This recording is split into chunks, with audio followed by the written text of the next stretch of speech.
And good afternoon. This is Marcus Hanscom, your NEGAP president, and I want to thank you so much for joining us for the latest webinar that we have here for you, and this is Lessons Learned from a First-Time Admissions Director.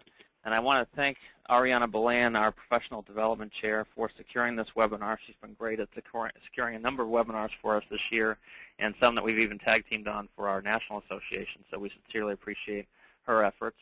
And just so you're aware, over the upcoming months, we have a number of webinars coming your way, both from our regional chapters and our national chapter, of course, NEGAP. So following this webinar, next week we have actually two webinars, one from our Texas chapter, TexGap. That'll be on Tuesday. They'll be presenting some findings with Zinch. And then on Wednesday, we have our salary survey research being presented by our research committee of NEGAP, and that'll be on Wednesday, talking about various positions and salaries and research that they conducted through surveys to our membership. And then looking forward into July, we'll also have direct development. Tony Fraga, as well as their partners with Marymount University down in Virginia. They'll be discussing integrated marketing. That'll be a follow-up to their presentation from the national conference. And then we'll also have some research presented by Carnegie Communications on stealth applicants. That'll be coming up in August. So watch your inbox for all of those. We'll also have some regional chapter webinars to add. And we also have our KGAP Canada chapter presenting shortly towards the end of the month, I believe. And we will get some information out to all of our NEGAP membership on that as well. So again, thank you for joining us today for this webinar. You'll notice on the right-hand side of your screen there is a questions box. So if you have any questions as we go along, please feel free to enter them there. And Katherine has offered to take those at the end of her session. So if you have questions throughout the session, just feel free to enter them in the box, and we'll be asking them to her at the very end of the session so that she can address all of your questions that you have. And this is Katherine that's joined us today. She's the director of the Full-time MBA program at the Isenberg School of Management at UMass Amherst, so very close to us here and to our NEGAP Association. She is a 2004 graduate of the Isenberg School in the Full-time MBA program. And in the 8 years prior to rejoining Isenberg as the director of the Full-time MBA, Katherine held a variety of director-level positions in sales, marketing, and customer service at education-related organizations. Having kept tabs on her alma mater, Katherine jumped at the opportunity to represent and sell the Isenberg MBA, a program that she genuinely loves. So we sincerely appreciate her perspectives as a first-time admissions director. And Katherine, I pass it over to you. Thanks so much, Marcus. I appreciate it. As Marcus said, I'm a first-time admissions director, but I've come into my role having had a lot of experience, actually, in customer service, sales, and marketing. I've been in my position now for about a year and a half. And when I read the description for the job, I really jumped at it because I knew that the skills that I've honed in on over the last few years really apply to being an admissions director. Being an admissions director is a sales job. Unfortunately, it's not the only job that I have. As many small programs experience, I have to wear many hats, just as a lot of people in small programs have to do, have multiple jobs all under one umbrella. I felt like also being an alum of the program would be an advantage to be in this position, just because I know the program and I feel very passionately about it. So it was a great opportunity for me to come into this role. I mentioned this because it helps to set the scene to some degree about what we're going to be talking about today. Let's see. Here we go. As I mentioned, I wear a lot of hats, but I'm going to be focusing on the recruitment, admissions, and pre-enrollment student services part of my job. I started at the end of February a year and a half ago, which is obviously a weird time to start because it was in between two application deadlines. I joined to give you an idea of the setup here to see if you can relate to it. I joined a team that consists of an associate dean for the full-time MBA and an academic advisor. The three of us are really the only three dedicated resources for the full-time MBA program. There are a lot of shared resources, fortunately, We have a very large online MBA program, so there are more staff supporting that program. Luckily, the programs, there's a lot of program overlap, so we're able to share resources in that way. Our program is a traditional 2-year MBA program. It's a relatively small class size. We have about 35 students per class, so about 70 students in the whole program. The campus is about 90 miles west of Boston and about 3 hours north of New York City. This is also important when I'm trying to set the scene as far as the kind of program and give you context into what I experienced. I actually grew up in Western Massachusetts, about 10 miles down the road from UMass, but most of my professional life has been in the Boston area.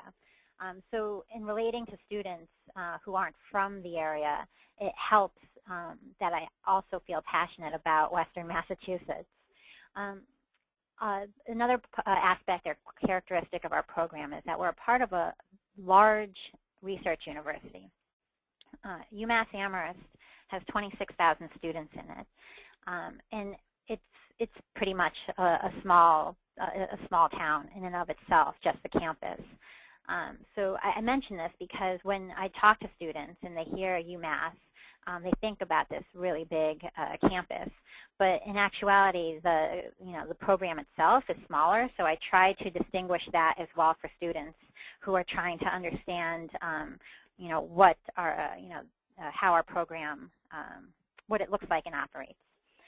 Now, what I just described are, the characteristics of the program, but there were characteristics of the program that I appreciated as a student myself, which is an important part of being a salesperson, is being passionate about what you're selling. And so in selling the program, I'm also selling the location and UMass as a whole.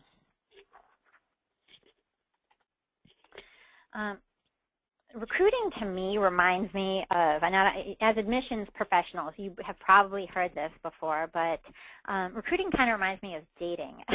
You have to get yourself out there if you want to meet good candidates. Being in a small program, I think, it can't be that hard, right? But even getting 5 students more is a huge improvement, which is a benefit of being a smaller program. In my first year, what I realized was in coming up with a plan for where to go and who to reach out to, I had to rely on what's been done historically. My position being a relatively new one made it difficult for the staff that was here to get out to as many conferences or recruiting events. So I knew that, the events that we had done historically had been pretty consistent over the years. But so I wanted to make sure that I was bumping it up to some degree and adding more events to it. It's hard to do that when you don't have a customer relationship management system, or if you're using a prospect management system, if you're not using it to its fullest extent.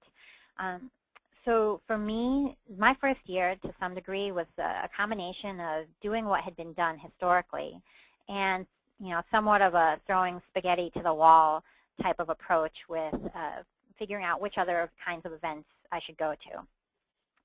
I didn't limit myself to recruiting events.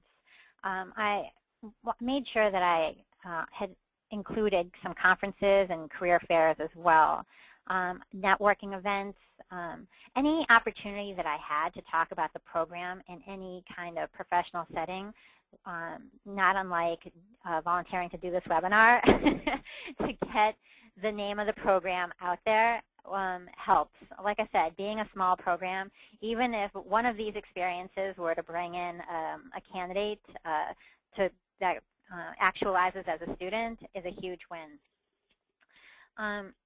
For me, coming in without having a customer relationship management system made me feel, to some degree, uncomfortable. Being an MBA student, having been an MBA student, one of the characteristics of being an MBA is needing to have data and having information. in my first position after the MBA, I remember someone telling me that's the problem with MBAs is yeah, we have a tougher time making gut decisions because we're always wanting data.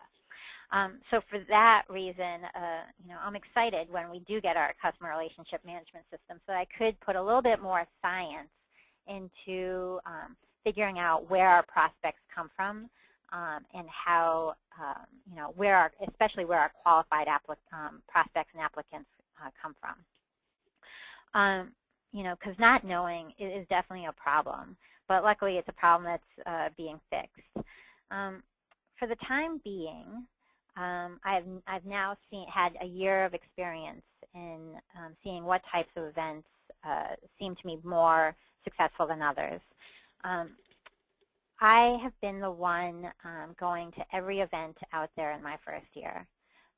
I'd like to emphasize that because, again, if I have to go with my gut, it's hard. I need to experience it for myself. It was a really taxing travel schedule. And really took a lot out of even my personal life to make sure that I'm any kind of networking event or on-campus event, that I was the one going to it, because that way I could see for myself, do I want to? Is it worth doing again for next year? My upcoming recruiting plan, or my recruiting plan for this upcoming year, has a little bit more, it was easier to do because of having gone out there that first year. Right now, I have signed up for 10 recruiting events through companies that actually put on MBA fairs. And I've also signed up for a few conferences.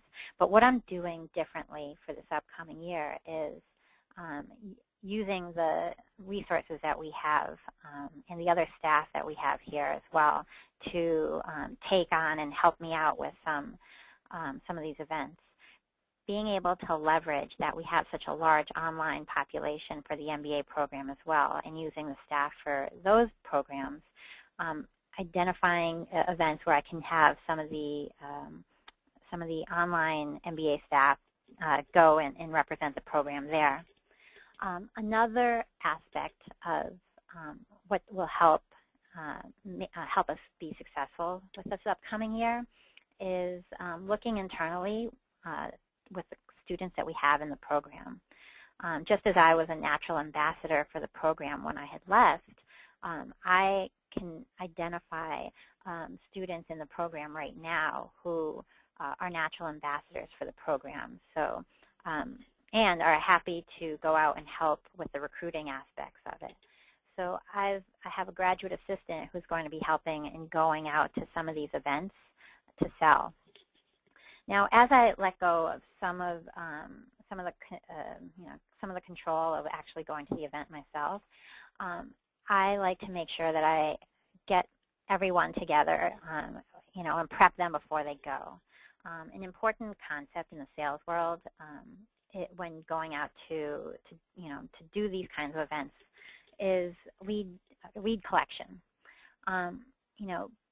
Setting goals and having people try to get a certain number of leads or prospects from any event is important.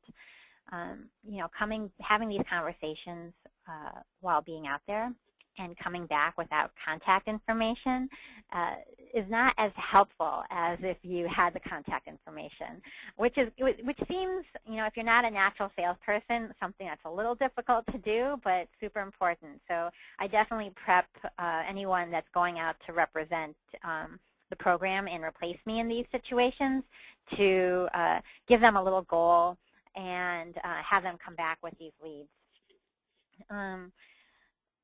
Another important part of this that I'm hoping I'll be able to have an influence on and change going forward, because I don't see it happening right now, is qualifying our leads more systematically. A few years ago, I had worked for an organization that we had the good fortune of being able to hire a couple of students from MIT to do a regression analysis on our leads. We had thousands of leads for the program that we were selling. And they came up with an algorithm that they were able to apply for our leads as far as which leads were more likely to actualize as a client. Given that I'm in a higher education setting now, one of my goals for this upcoming year is to try to, as soon as our customer relationship management system comes up, find PhD students who may be able to help with a project like that, to use the data that we'll be collecting in the CRM and come up with a way to target our leads a little bit better, and which ones are more likely to go all the way through to the application process and be somebody that would be a good match. So that's one area that I'm excited about. After events, I can't stress enough how important the follow-up is. In the sales world, follow-up is important, and personalized follow-up is king. In an ideal world, I would have an email marketing plan that would be a well-oiled machine that would run itself, but that's not my reality, and I would suspect that in a lot of small programs, that may not be the reality there either. So until we have our CRM system, follow-ups for prospect lists have been ad hoc and using an email merge to communicate with lists. The personalized contact is super important. What I aim to do is whenever I meet prospects anywhere, whether at any of the events that I had listed, I try to remember something personal about them, something that shows that there was a personal connection between in that conversation. The reason that I bring this up is because it means a lot to students. It makes them feel special, and that they are getting personalized attention. Personalized attention is one of the characteristics that we use to sell our program. So last year, when I had just started, I had met a prospective student who had come to campus, just to give you an example, who had mentioned to me that he was interested, he was looking at UMass to the Isenberg MBA program because he had been looking at moving to Massachusetts with his fiance, hopefully this past summer. And he said that it would all be based on whether or not his fiance had gotten a residency at a hospital that she had wanted to get one in Massachusetts. So just having known how medical residency placement works, I knew that she would probably find out mid-March, because that's a national standard. So, the third week of March or so, I was checking in on him because he was aiming to apply for an April 1st deadline. So I checked in on him to see if he had any questions for the April 1st application deadline, and I happened to throw out there, just asking him in conversation if his fiance got her the residency that she wanted. Apparently, this really impressed this candidate, and at the time that he was interviewing with our associate dean, and he was asked the question, why are you looking at the, what's your interest with the Isenberg MBA? And he brought up how the personalized attention that we talk about to sell the program was backed up by us, and through that example, through the fact that he felt that I remembered him specifically, that he felt that, we really do care about each person individually. So for him, that was a selling point for him to come to our program. So in general, I think that, with prospects, making those connections is super important. Now, having been an applicant myself, I've been in their shoes, which, I think is, helps in relating to these students. But when I had applied, I had an admissions director here who gave me a call and made me feel like she was super excited to see my application. Now, this was the only program that I personally applied to, because it was the only program in Western Mass, and I had wanted to come back here. But students or prospective students aren't just applying to one program for the most part. I was not the norm. Students are applying to a number of different programs. And while the movies usually show it being one-sided, where a student really wants the program they're applying to, you know, it almost, you know, the power really isn't in the hands, solely in the hands of the program. You know, there are, especially in the MBA world, where MBA applications on a national level, the trend is that there's a decrease in applications. It's important to understand that there's a lot of competition out there, and that the students have options. And so throughout this whole process, you constantly have to be selling to students is how I came into it with that approach, and have seen that that is the case. So, you know, being impressive to them all the way through with these connections is important. The other part that I bring in with the follow-up is, you know, not just with the connections to me, but connecting them with other people in the program. You know, keeping down notes of what they might be interested in, introducing them to over email or by phone to other students who are currently in the program, with the associate dean, the career services person. But being the director, I'm managing that. So I want to make sure that if I ask, you know, the director of career services, can you follow up with someone because they might have questions on this, you know, it's super important that I'm the one driving these connections, because they're not going to happen naturally, and they mean so much to the applicants. It definitely makes us look like we're a part of a bigger team. When it comes to the application review, when I'm meeting prospective applicants, I'd like to give them tips on applying. I tell them exactly what I want to see when, you know, when I see their application. They still need to take what I tell them and produce a good application, but I'm trying to take the guesswork out of the application process. Years ago, I was in a conversation with some friends who were complaining that they were getting into fights with their girlfriends, saying that the communication wasn't direct, that they're not mind readers. And so I actually take that approach with my applicants. They're not mind readers. I have to give them specific directions on what I want to see, and hopefully that also helps the prospective applicants who are good but just may have needed that help anyway. Now, in looking at the application, you know, because we're an MBA program, and a small one at that, I have to give weight to test scores. We have an average GMAT score here of 655, which sends a sign that we're selective and it attracts great candidates. Unfortunately, you can be a great candidate and not get into the 600s on the first shot with the GMAT test.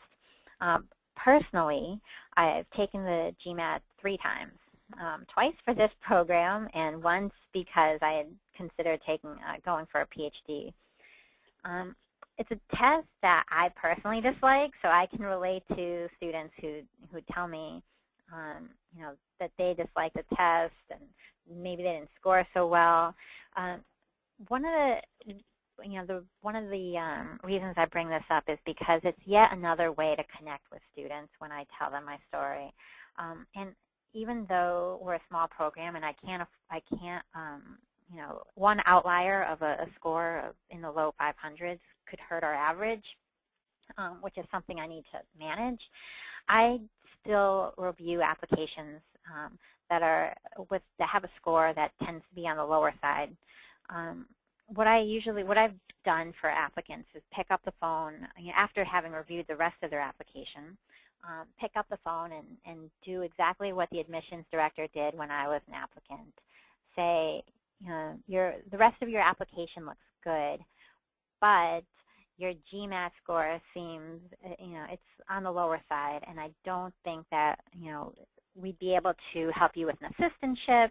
I'm not sure that you'd be able to get in with that score, but would you consider taking it again? Most students that I take that approach with do take it again and end up scoring better. I tell them my personal story about how on my first shot with the GMAT, I don't mind telling people that I scored in the low 500s.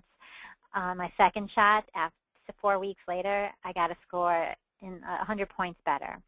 So when I think trying to be encouraging to students, prospective students in that way is what motivates them as well to try the test again. And like I said, most of the students that say yes do end up doing better.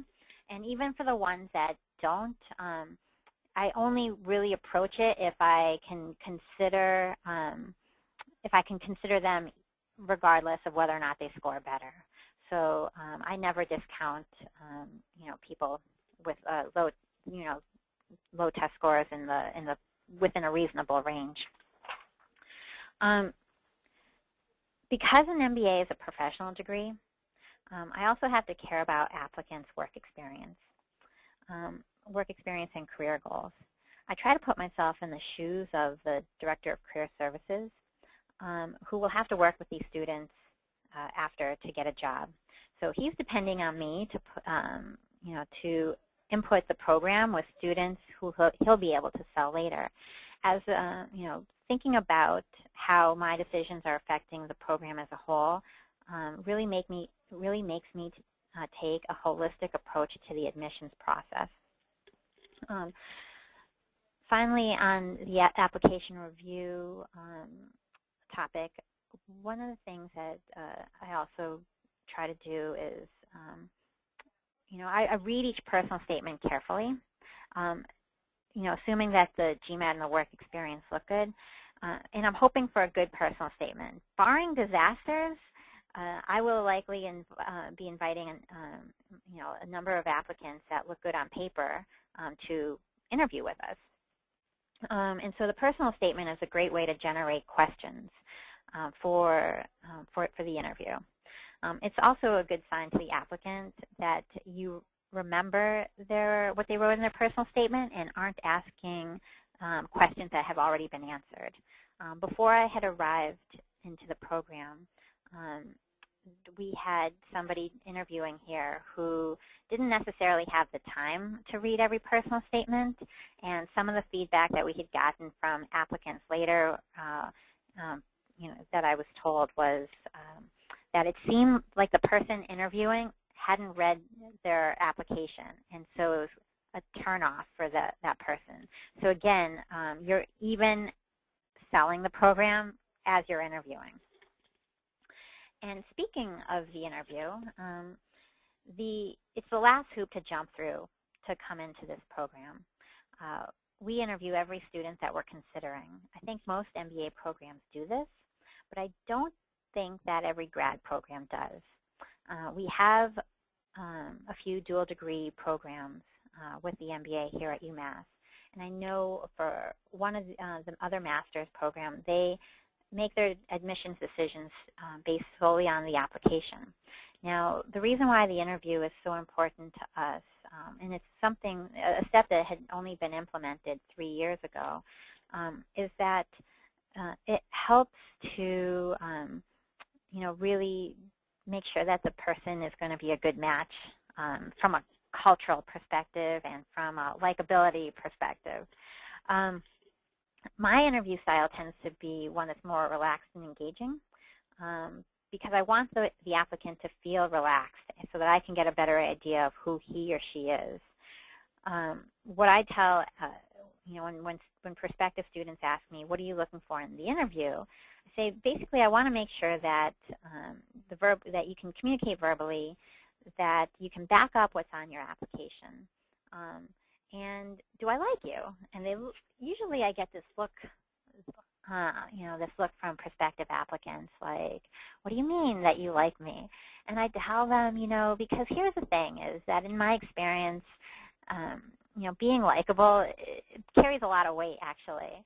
I said, because if I like you, your classmates are going to like you, and there's a lot of group work involved in the MBA program. The faculty and staff will like you, recruiters will like you, and this is all how you get people to help you and how you can get a job. I said, because your ultimate goal is to get a job after this, I want to make sure that I'm also helping, bring in people that are going to be likable, and also that it's a cultural fit. I know that the culture of the program, and I want to make sure that whoever I bring in is going to be a good cultural fit for the program as well. Again, because there's a lot of group work involved, I don't want to necessarily disrupt the system. If somebody's not a good match, it doesn't matter how smart they are. Somebody who's not a good match is going to come here and not be happy, and then they really do. It becomes your problem for a couple of years. So I can't stress enough why making sure somebody's a cultural fit is important. Having been a student here myself, I remember a time that we had done a business simulation competition, and I was, the professor had assigned me to be the team leader. I had to choose between picking who I perceived to be the smartest students in the class, because as one approach to winning, and or choosing students or classmates who were friends, who were smart in the class. I decided to go with my smart friends, and ultimately, when we had to come in to make our decisions for the game, we enjoyed each other's company and working together. But it was interesting to hear coming out of other team rooms, other teams not getting along, yelling, and I was always surprised, to see that kind of reaction come out of a team situation.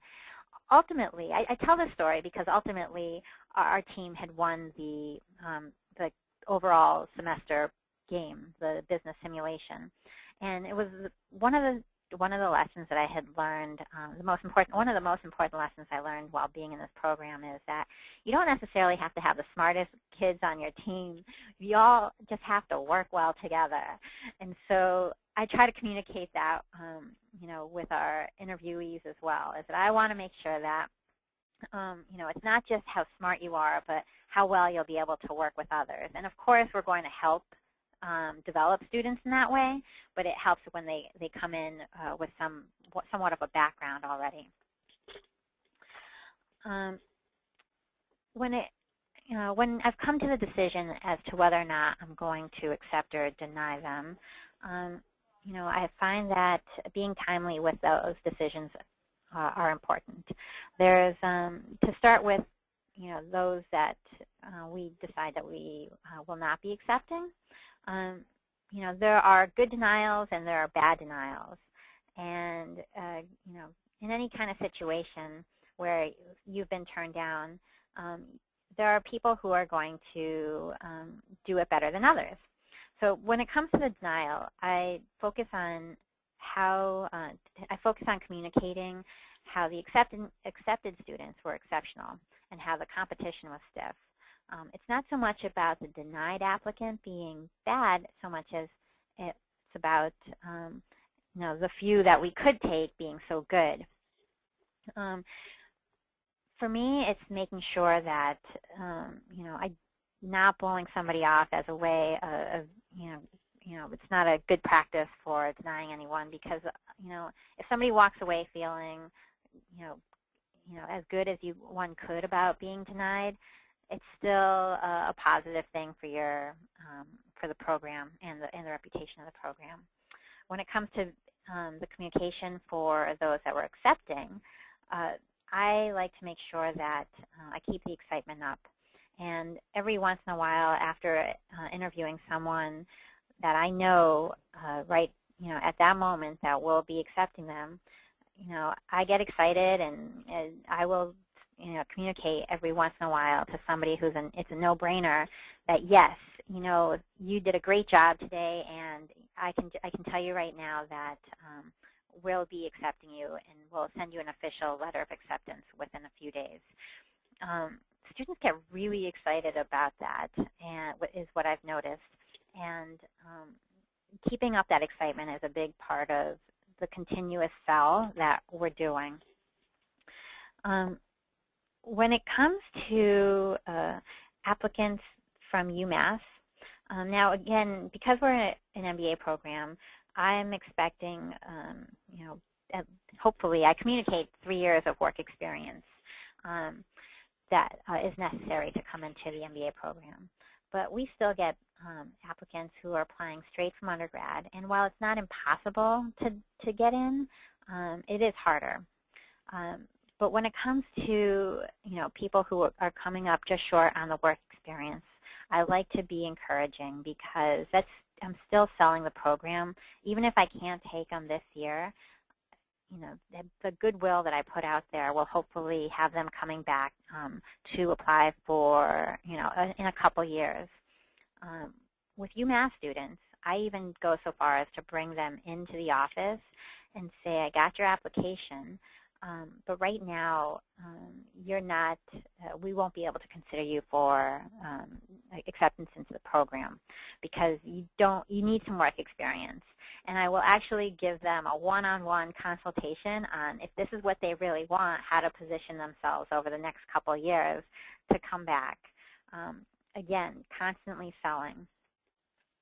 Let's see. The other aspect that I like to do with post-decision communication is getting other people here to email our, our prospective, or hopefully the students who, or the accepted students who will be coming, congratulations emails. So I will myself type up congratulations, so happy you're coming, send it to the associate dean, and have him also send out emails reinforcing the excitement that we have to bring someone here.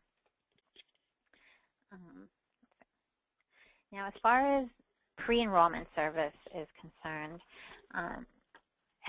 in the Isenberg program, we don't have a deposit that's required to hold a spot.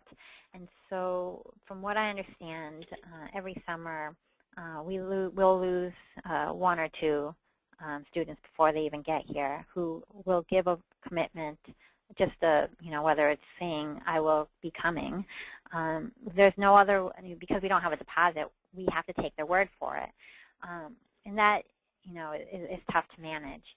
But what I can do is make sure, again, keeping up their excitement. So I check in on them regularly, even if they're confirmed to be coming. I had one instance where I had somebody this year who said they were coming, they were excited about coming, and then about a month and a half later come back to me and say they got a counteroffer from another program, which surprised me because that wouldn't have occurred to me. But I was able to turn it around, by laying it out that it would, I think she was, I think she was playing me, but I didn't necessarily want it to come out that way. So I worked through it with her. I didn't increase the amount of funding that I was able to give her, but she was still feeling good about coming. So I was able to set some expectations that way. I also helped set some expectations with the students that are coming by just giving them a layout of when they would hear from us for different reasons. And that helped to not have so many students emailing us with the same questions when they knew that we'd be reaching out to them when the time was appropriate. And then finally, we were able to set up an online environment with general MBA information, something that hadn't been done before here anyway, to give students a secure place online which is essentially an intranet site, but to connect with each other and to create discussion threads to keep up excitement among themselves too. Lastly, the ideas that have come out of this year for me have been super important and ideas that I have pinned up on my board, because what I learned about being in higher education, which I'm sure you all know, is that things don't happen quickly. So, any time that I find that there is a need, I realize now that it will take more time for us to make that happen. It's not that it requires a lot more patience than I would have experienced before, where in my private sector experiences, if I wanted to make a change, it was so much easier.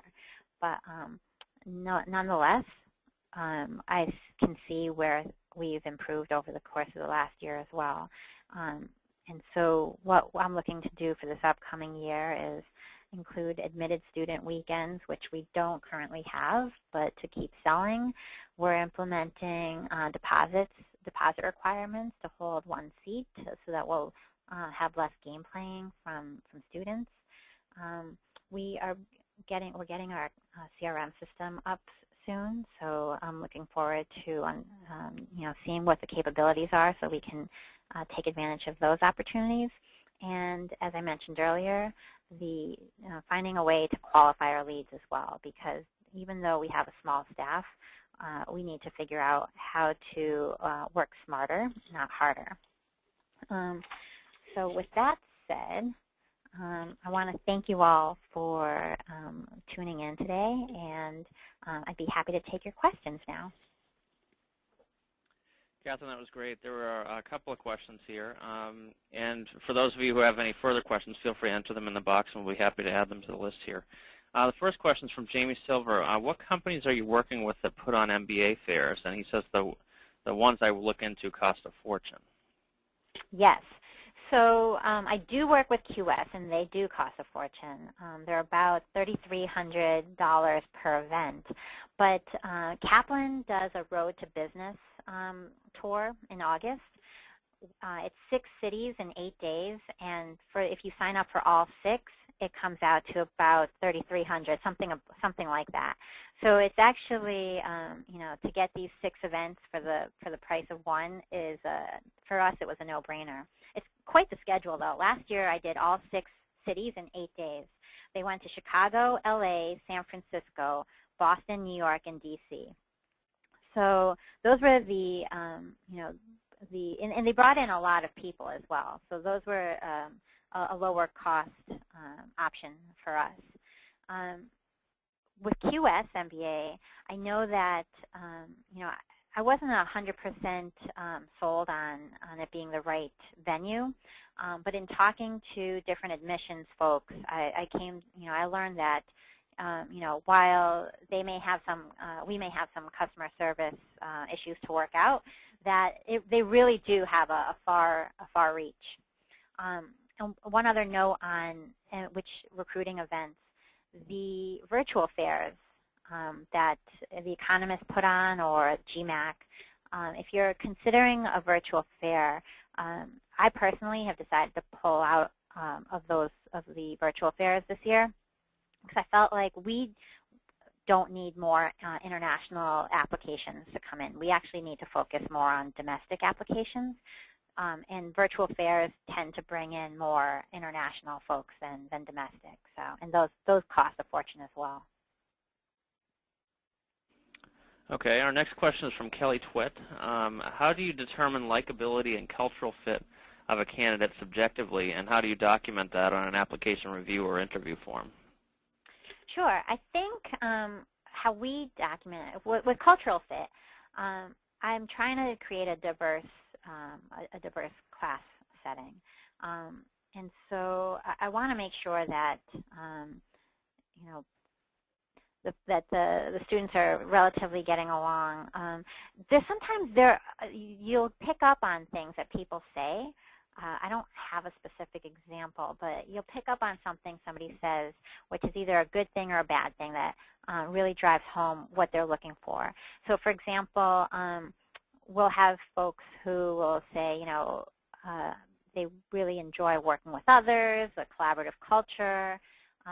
That, to me, is a match because that's really what we're trying to drive home. If they can understand the culture here just from how we're trying to communicate it, then they will aim to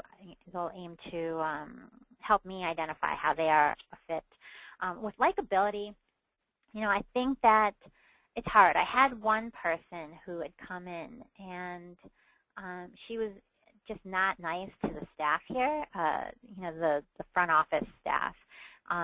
So I think with that, if they right off the bat just weren't polite and respectful of other people here, that's pretty easy to identify as well. And now, as far as documenting it is concerned, it could be that there were other issues, and I usually don't, I wouldn't tell somebody, oh, we don't like you, that's why we're not accepting you. But, there's usually other pieces that just is, to be able to point to, that it will be on a case-to-case basis. But for the most part, I'd say that a lot of people that I interview, I end up going with at that point.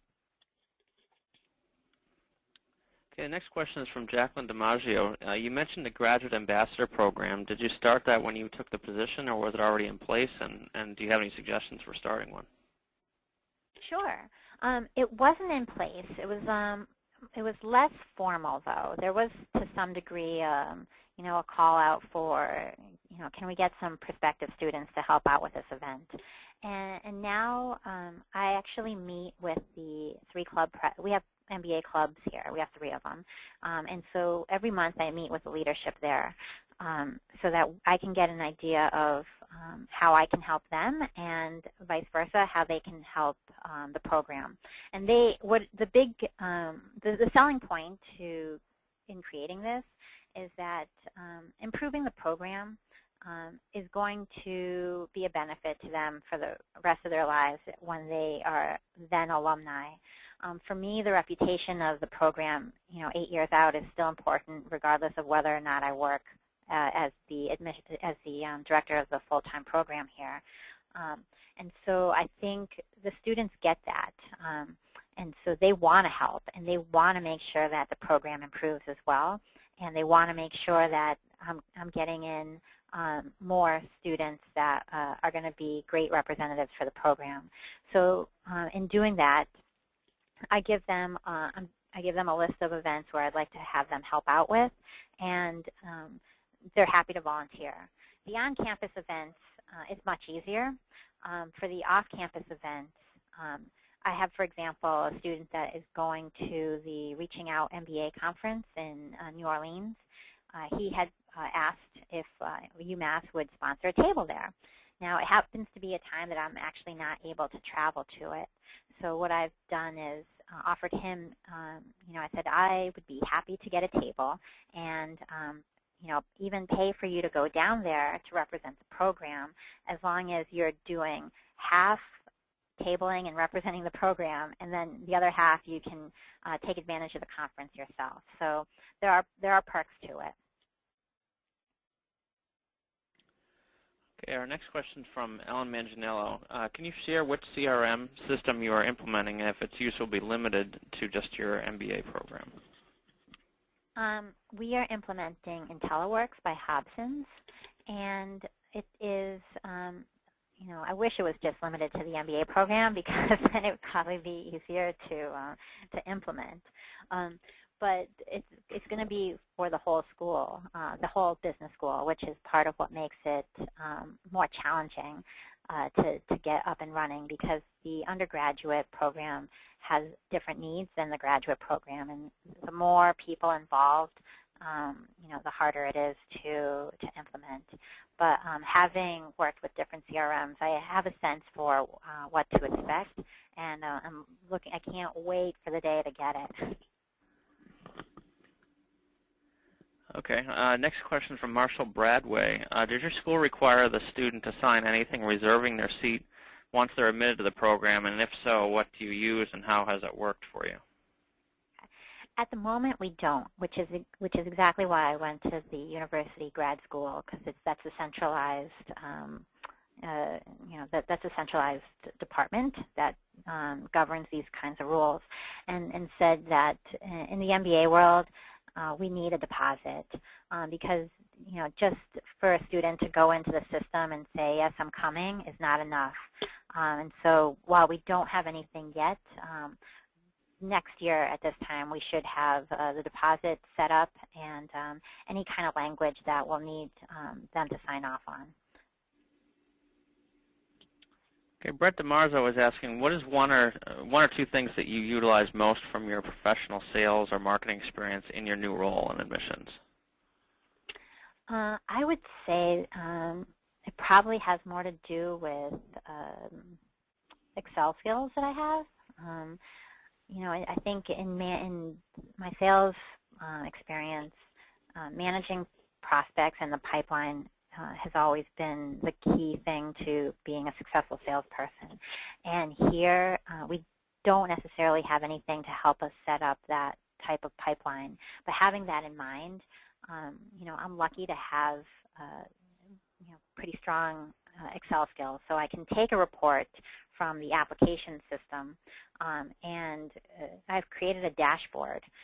So I've written formulas to pull information from the greater Excel sheet to be able to create dashboards to help me manage prospects and applications. These same skills are helping me to take, because in our world, our prospect management system doesn't talk to the application system, and there's no unique identifier in between both. So there's no way other than using an Excel formula to do a quick lookup of who is on the prospect list that is also an applicant.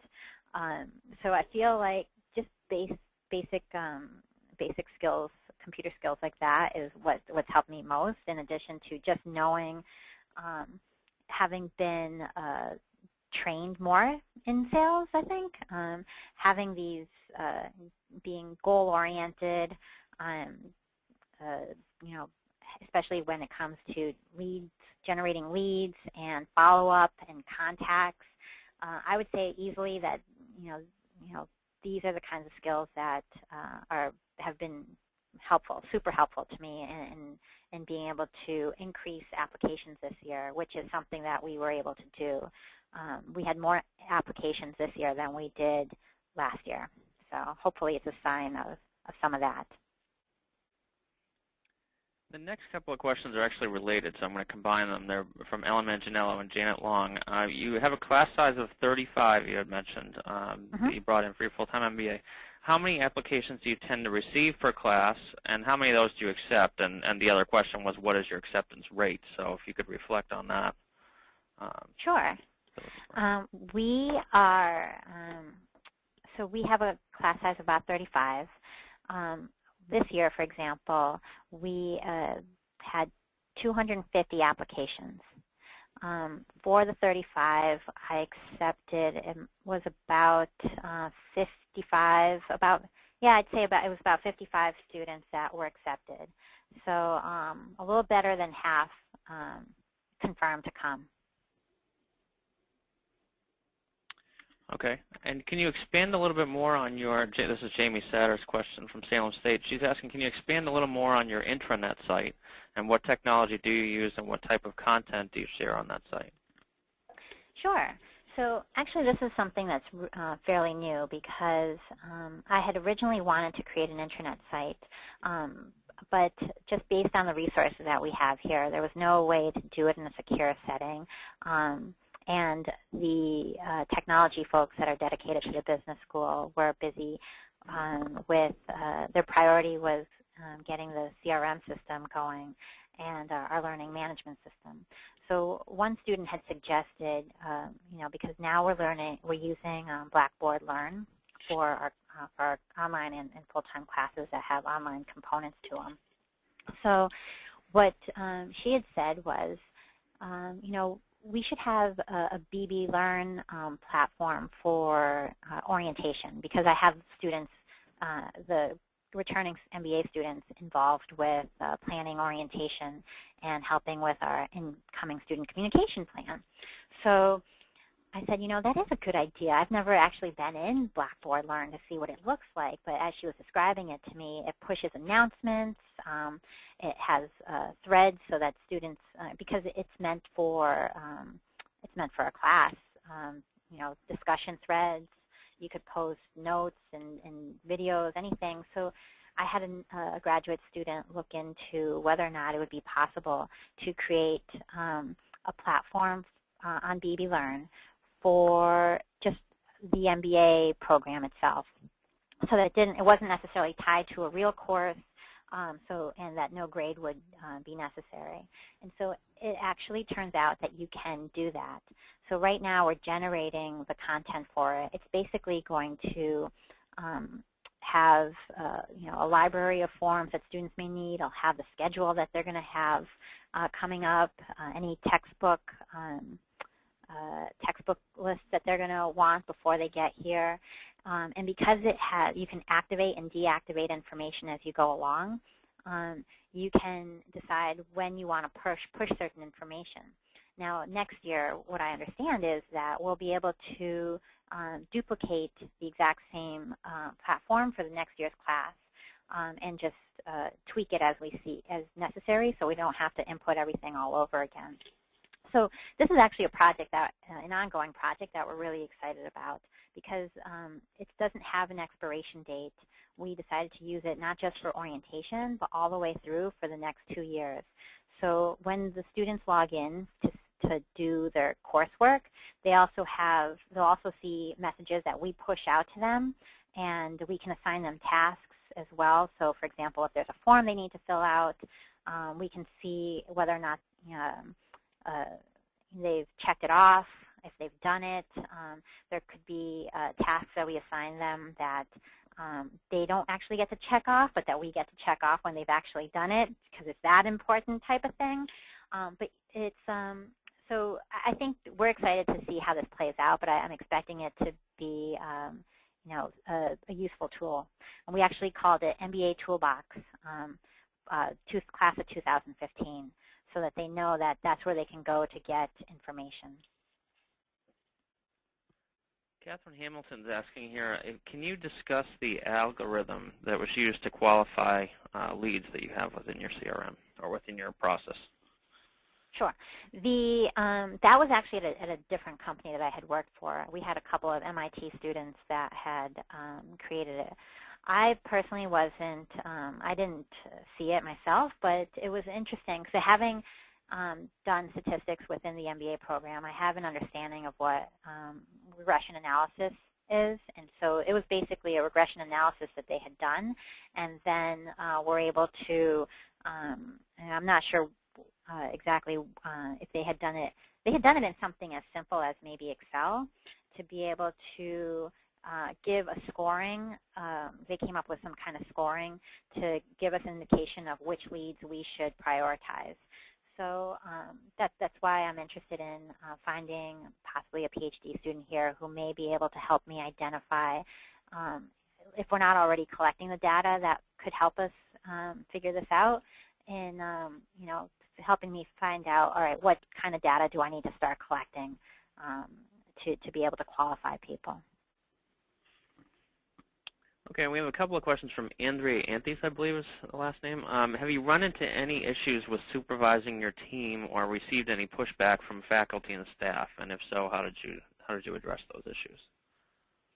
Pushback, I'm not sure pushback in regards to what exactly.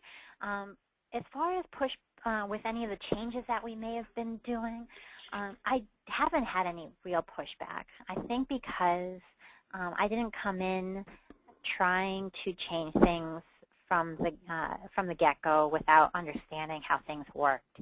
I think having an understanding of the reality and coming up with ideas that I want to for changes that I want to implement has been an important part in in getting the buy-in from staff. And also, I think that I'm not sure if this is specific to our program or if this is a general characteristic about how we're all spread thin. And so anything that can help make our jobs easier is always welcomed. Now, as far as the faculty is concerned, I have an associate dean who, he backs me up and communicates with the faculty as far as any kind of changes we want to make, and is a big supporter of in marketing when we do something and it has a positive outcome. Unrelated to admissions, but related to student services, one of the things that I thought would get pushback was having one-on-one feedback sessions with our first-year students who had finished a semester. We met with the faculty to get feedback on each student, and in a way, almost give them a review as if they were employees, and telling them, so this is the feedback that we got from your professors. This is what we would do to improve, because we want you to be successful within the program. So initially, I thought that there would be pushback because having these half-hour meetings with 35 people, I was obviously going to need help, and it took up a lot of time, and it was exhausting. But it had such a positive reaction afterward that it's easy to, it'll be easier for me to sell another idea after. And Andrea's follow-up question was, when you started, how did you decide what things to tackle or change first? I think I kind of I took a lot on all at the same time. I mean, my first year here, I was working, crazy hours, basically because in addition, I didn't want to just I needed to make sure that I was improving things, even if at a slow pace. And so I think, it's a balancing act. But I think that beefing up the events that we were doing was going to be important because I knew that one of the goals that the dean had, the dean had communicated to me was growing the program. And so beefing up the events was important. I set certain metrics that I thought would show whether or not I was successful, and increasing applications was step one. And so I'm glad I was able to do that. But now it's all right. But the class size didn't grow as much as I had expected. But still, I think so. Just constantly tackling that, and then I think the student experience, because I do wear that other hat, is also important. Having worked at Kaplan, for example, and when it comes to prioritizing, having worked for Kaplan during a restructuring, I remember something that the CEO of the company had said to the whole company was, if you're trying to make a decision as to what you need to tackle first in this organization because of the restructure, ask yourself this question: is it in the best interest of the students? Whatever you can do to make the student experience better should have priority and should dictate how you approach different aspects of your job. And so that's kind of how I looked at it as well, is that I needed to make sure that I took care of the students that are here first in order to make sure that they're communicating positively as well to prospective students that could be coming in. Well, it looks like we have gotten through all the questions, so I want to thank you, Katherine, so much for your great presentation, and thank you all for joining us this afternoon for this webinar and for all your great questions. We will be posting the video and recording from this on our YouTube page for NEGAP, so you can check that out shortly. Later on this afternoon, we'll post that out to all of our social media outlets through Twitter and Facebook as well. So be sure to check that out, and we'll also be sending you a survey. We'd be very interested in your candid feedback about this webinar and all the webinar efforts put on by NEGAP and our regional chapters. Certainly a big effort for us going forward, and we hope that you continue to join us for some of our other sessions. So be sure to watch your inbox for upcoming sessions. And again, Katherine, thank you so much. So everybody have a great afternoon, and thank you so much. Take care, and have a great afternoon. Take care. Bye. Thanks.